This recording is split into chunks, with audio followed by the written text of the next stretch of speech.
আপনি কি জানেন নারায়ণগঞ্জে কিন্তু ভিয়েতনামের ভাইব পাওয়া যায়? কি বিশ্বাস হচ্ছে না? বিশ্বাস না হলে সরাসরি চলে আসুন 1 নং রেলগেট হতে 2 নং রেলগেটে। তবে অবশ্যই হেঁটে আসতে হবে। বাংলাদেশের সবচেয়ে পুরাতন রেলপথ হলো ঢাকা নারায়ণগঞ্জ। 1878 সালে স্থাপন হয় এই রেলপথ। তার মানে 100 বছর অধিক কাল ধরে এই রেলপথ কালের সাক্ষী বলা চলে। এই রেলপথ ঘিরে প্রতিষ্ঠিত হয়েছে নারায়ণগঞ্জের বাণিজ্যিক অনেক প্রতিষ্ঠান। সহজ যোগাযোগ মাধ্যম হিসেবে খ্যাতি কুড়িয়েছে বহু পূর্বেই। যেহেতু নারায়ণগঞ্জ বাণিজ্যিক নগরী, সেহেতু রেলপথের আশপাশের তার ব্যতিক্রম হয় কি করে?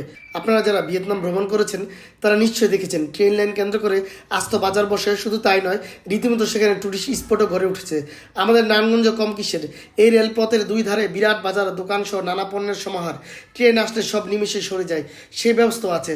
ফল থেকে শুরু করে শুটকি, সবজি, পাতা পুতা, কোকারাইজ আইটেম সহ হরেক রঙের বাহারি সব পণ্যের দোকানে পসরা দেখা মিলবে রেল লাইনের দুই পাশে। রাতের দৃশ্য আরও বেশি চমকপ্রদ। আপনি 1 নং হতে 2 নং বা 2 নং হতে 1 নং যেভাবেই আসা যাওয়া করেন না কেন, এসব দোকান আপনার নজর কাড়বেই। তখন আপনার মনে হতে পারে আপনি কি ভিয়েতনামের কোনো রেলপথে চলে আসছেন মনে হয়। তখন আপনার অবচেতন মন আপনাকে সেই ভিয়েতনামের রেল লাইনের কথা মনে করিয়ে দিবে। নিশ্চয়ই ইউটিউবে বা ফেসবুকে আপনারা দেখেছেন, তাই এটাকে নারায়ণগঞ্জের ভিয়েতনাম বলতেই পারেন। আর ফ্রিতে ভিয়েতনাম উপভোগ করতে চলে আসতেই পারেন।